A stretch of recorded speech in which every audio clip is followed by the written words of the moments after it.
Tinanggap ko na yung trabaho na inaalok nung amo niyang inchik sa Maynila.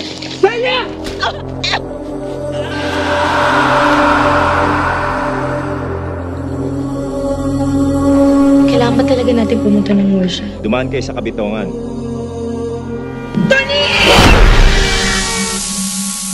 Nobody goes down. We'll take care of this. Nasaan ba kami? Nasa Kabitungan kayo. Tulungan niyo ako. Hello, Taning!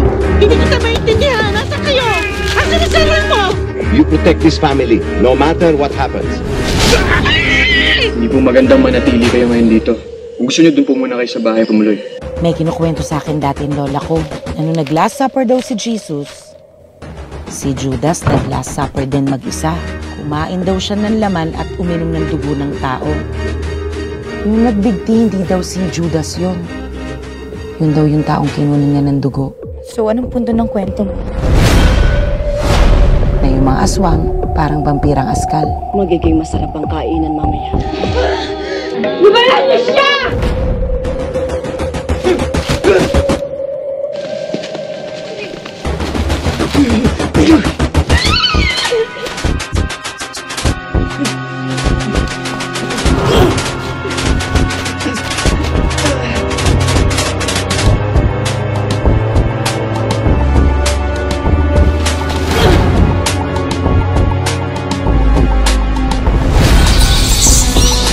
Umas na kayo dito.